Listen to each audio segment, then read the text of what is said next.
Ganito nga.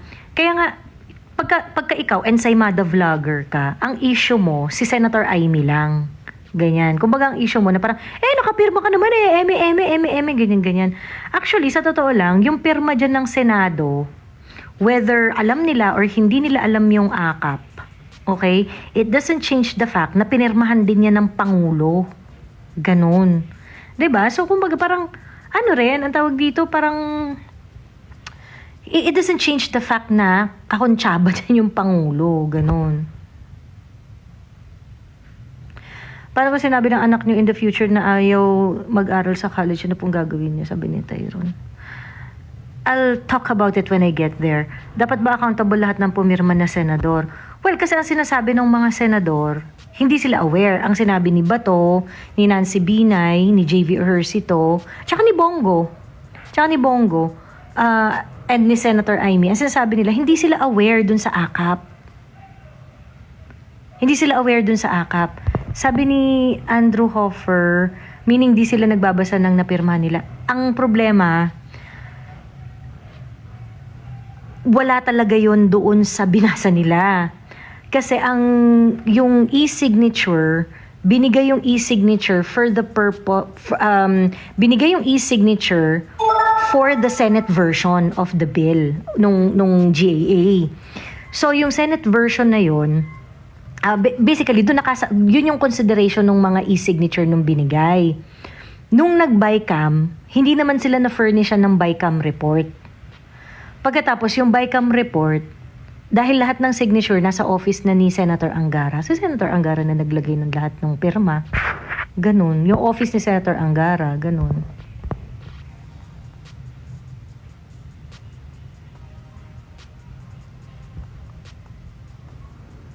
Pero kung let's say if you are going to be very strict about it, and sa totoo lang ako ako talaga hindi ako pumapayag ng e-signature para sa boss ko as in magkamatayan na, pero hindi talaga ako pumapayag sa e-signature sa boss ko para sa boss ko. Kahit nabasa ng bonggang-bongga, pero yung hindi nabasa yung kineme.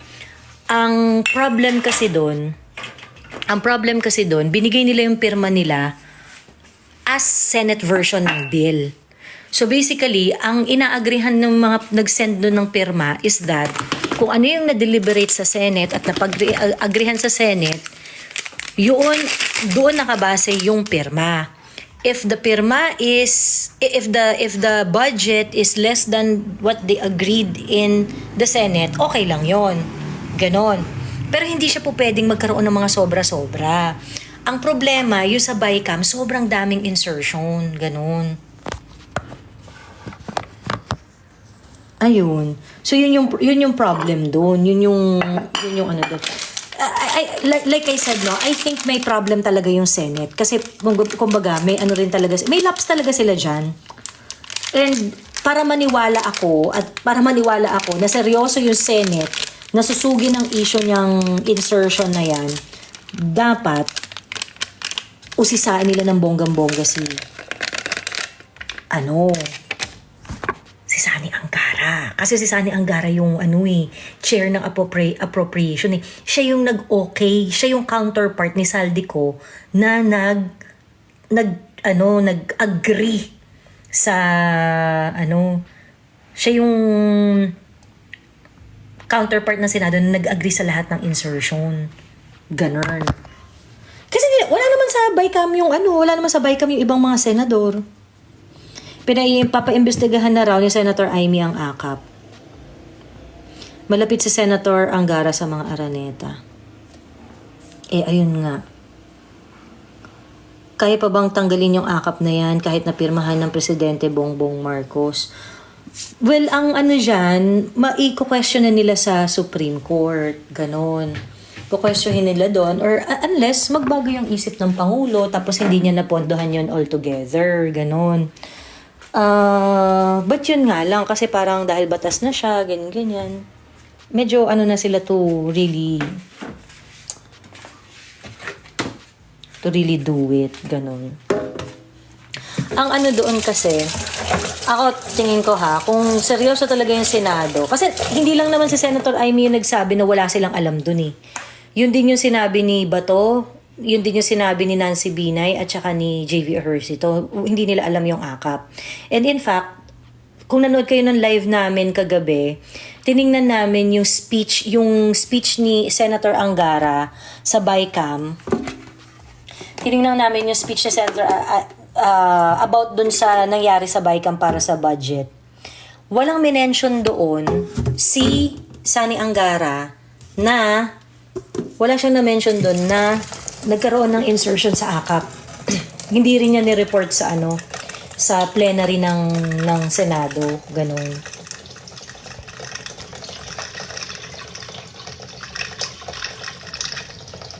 Tama ka po, Ate Jo. Daisy Darling, ba't ka nandito? Makatama si bakla. Louder. So, parang naiintindihan ni Daisy Darling ang usapan. Alam mo ikaw, Daisy Darling, magbago ka ng ugali mo. Apakakupal mo, sa totoo lang.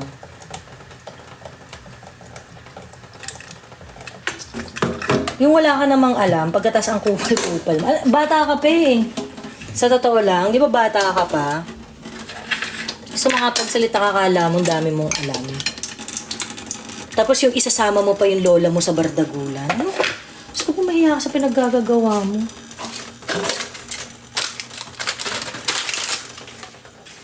Pinipiyam pa ako niya ni Daisy Darling eh, para makipagmurahan.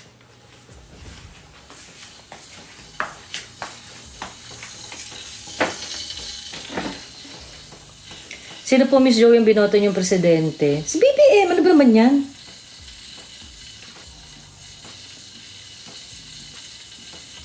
Hello mga kalagnat. Naku, si Daisy, totoo. Diyos me. Nakikinig ako sa'yo. Wala kang pakialam kung nakikinig ka. Nakikinig ka nga na nakikinig. Wala ka mo natututunan. Diyos me. Di ba ako nanonood dito para mang-away? O sige, manood ka lang. Huwag ka nang muted ka. Entire live. Galit na galit si Daisy sa'yo kanina pa. Baliw yan eh. As in yung sa lakas ng sapak niyan eh. Kala mo ang daming alam. Kala mo ang talita-dino. Who's there?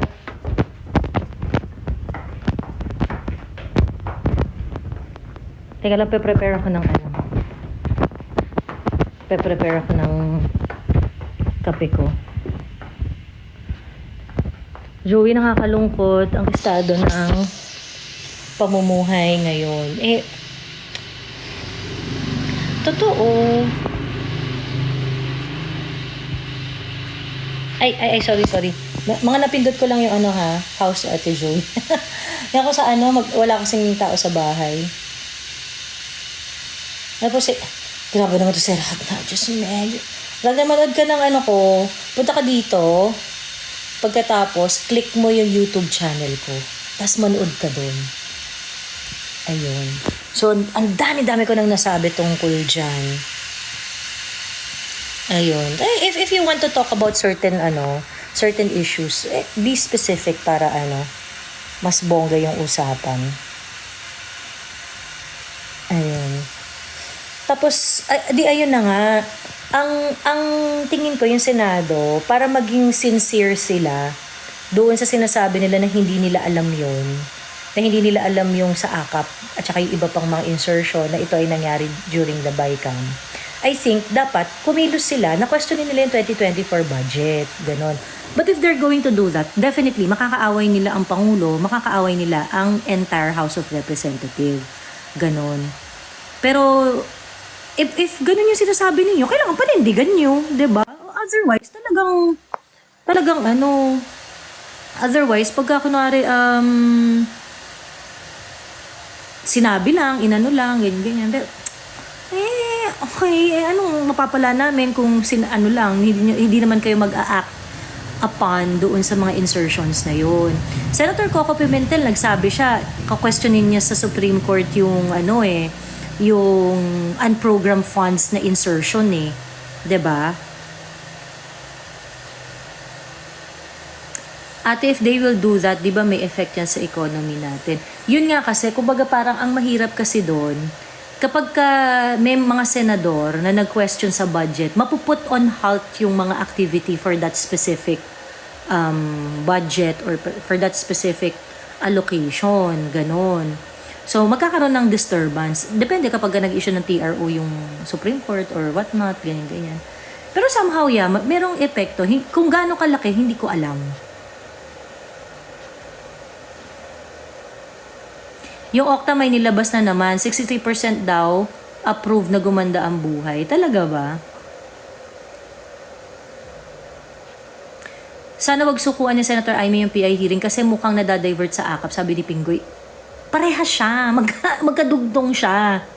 Magkadugtong siya actually. Madam, ma-upload ba ito sa YT? Ma-upload kung hindi ako mare-report. Ayun. It's either incompetent ang Senado or they're lying. Yeah, especially if they're not going to push yung yung pag-question dyan sa mga insertion na yan. 'Di ba?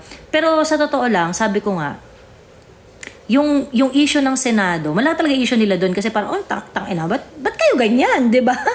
Ba't kayo why are you very lax? 'Di ba? Bakit hindi niyo binusisi yung mga dokumento? 'Di ba? Bakit sobrang ninyong lax? Ba't kayo pumayag? Ganon. Kasi yun naman, valid talaga yung ganong reaction na parang, tangina, bakit? Kasi supposedly, after ng BICAM, dapat aware sila dun sa final changes. Ang sinasabi ni Senator Amy, after nung BICAM, na-print na, napirmahan na ng Pangulo, nung nakarating sa kanila, batas na siya. Ganon. So ngayon, dapat kasi hindi kayo pumayag ng ganun. Dapat yung mga senador, hindi sila pumayag ng ganun, 'di ba? Dapat after ng BICAM, dapat nakikita nila 'yan. Dapat na-check nila 'yan. Ganun. However, hindi ganun yung naging proseso. So nagkaroon ng pag-bypass sa proseso. Ganun.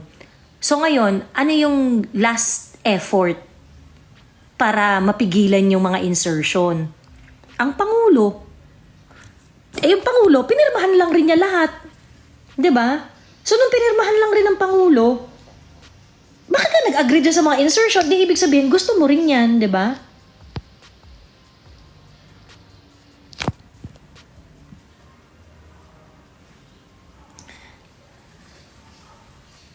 Gobyerno.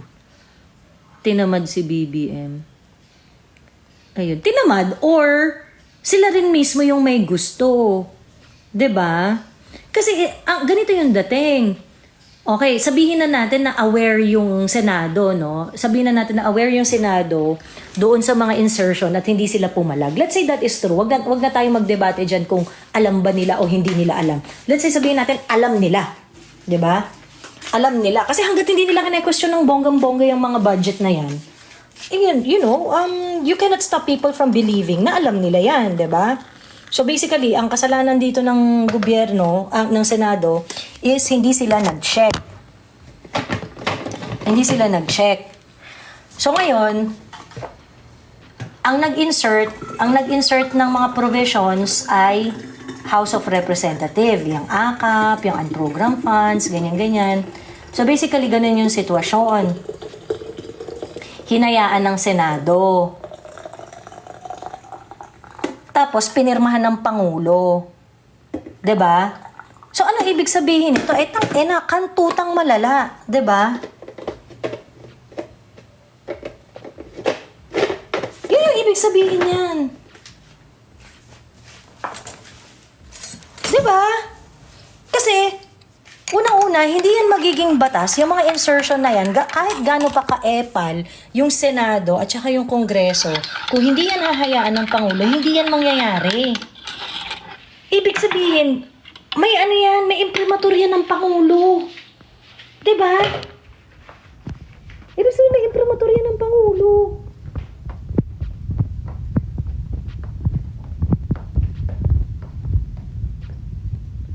Baka hindi si BBM ang bumirma. Tainang yan. Ayun. Na-discover din na zero funds na din ang mga flagship info projects, sabi ni Senator Amy. Well, yung fight ni Senator Amy is really, really going to be very tough. Kasi unang-una, makakalaban niya dyan si Senator Angara. As in yung